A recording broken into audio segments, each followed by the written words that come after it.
distinguished Chief Guest Honorable Niwan Habra, State Minister for Money and Capital Market and State Enterprise Reform, Excellencies, Senior Government Officers, Past Presidents, media personnel, members of the National Chamber of Commerce of Sri Lanka, distinguished guests, ladies and gentlemen. It is with great pleasure that I extend a warm welcome to all of you at the 62nd Annual General Meeting of the National Chamber of Commerce of Sri Lanka, which is amongst the oldest operating chambers in this country. The National Chamber of Commerce of Sri Lanka has served the business community for the last 7 decades. It has been an honor and privilege for me to have served in this illustrious chamber as president for the past 2 years. As president, I would like to highlight some of the significant activities of the chamber. During this period, the entire country was down with the COVID-19 pandemic situation, and this affected our activities significantly.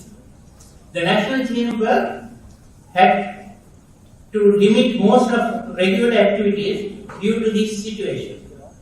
In the year 2020, we had to postpone our mid-year healthcare exhibition, the National Business Excellence Award ceremony, and the Western Province Entrepreneurship Award ceremony for the first time in the last 15-year history.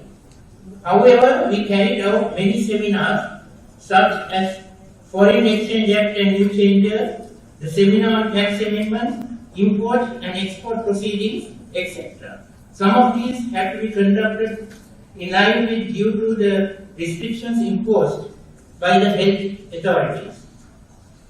However, we were able to initiate a very futuristic project during this time by introducing a B2B digital platform to find market opportunities for Sri Lankan exporters named FromSriLanka.com, which is based on the similar lines at Alibaba. This B2B buyer and seller connectivity platform is aimed at supporting Sri Lankan companies to promote their products and services to global buyers. Sri Lanka has been at the center of the global trade for centuries, and the platform will help in a shift in the way it's going to conduct exports where SMEs are concerned. What really promoted us to look in this direction is that the SMEs in Sri Lanka contributed only to about 4 to 5% of the exports of this country, when about 75% of the business is done by SMEs, employing around 45% of the workforce. We are working closely with the EDB, Ministry of Foreign Affairs, and various industrial associations and regional chambers across the country to promote Sri Lankan exports with an objective of generating roughly about 1 billion worth of new exports within the next 2 years. Already this platform has received increased interest from potential exporters around the country. It is catering to a range of over 900 products and service types, from tea, rubber, coconut, spices and Ayurvedic items, apparels, gemstones and furniture, as well as services such as software development to BPO solutions. We hope to host thousands of Sri Lankan manufacturers and the service providers, enticing millions of global buyers. The platform also hosts a wide variety of other services for international buyers, such as product sourcing support, testing and inspection services, partnered with the world's leading inspection, verification, testing and certification companies. Actually, I am also surprised with the response we have already received, even during this pandemic time. And I think this should be carried forward, because we need to export most of the things that are produced here. And we'll be helping that also in many ways, which I will tell. We introduced another novel idea of a youth forum to the National Chamber with the intention of providing an opportunity for aspiring young managers and second generation CEOs working in their parents' businesses to come together, bringing new ideas and professionalism to the Sri Lankan marketplace. Most youth movements do not have an internal structure which facilitates to manage their own structure. The NCCSL will provide this facility to them. They will inject new thinking and management skills to our rural industries by working with the many regional chambers to improve their skills, packaging and introducing standards in helping to export their product, as well as to improve the quality of the products to be sold locally. Most of the problems with the small SMEs that they don't have the they must be introduced to better packaging and standards that their products should be standardized. The National Chamber of Commerce Youth Forum, NCCYF, had its inaugural annual general meeting on the 30th January 2020. Given the current situation faced globally due to the spread of the epidemic, the NCCYF identified one of the most important and timely issues faced by many employees and organizations. By organizing a seminar on working from home, no sooner they formed this group. We have carried out many SME development activities, even with all these difficulties, during the last 2 years in various districts and provinces, and continue to work and introduce SME development activities. Some of the organized events were held at the Sabaragamu Chamber of Commerce, Anuradhapura District Chamber of Commerce, Industry and Agriculture, Goa District Chamber of Commerce, Ampara District Chamber of Commerce, Kurunegala District Women Chamber of Commerce, Industry and Agribusiness, Kampa District Chamber of Commerce, Kegol District Chamber of Commerce, Hambantota District Chamber of Commerce and Industries. It is very important to note that there were plans to introduce National Single Window and Trade Information Portal. I am happy to note that this has been implemented to some extent and is functioning under the Department of Commerce. It is vital to implement the single window idea, increasing cross-border efficiency, which will finally help the development of exports and other industries in the country. I wish to commend the policies adhered to develop local industries and having a good methodology for import substitution. I also appreciate the government effort to maintain consistency in taxation policy framework commenced last year with the introduction of certain tax cuts and relaxations.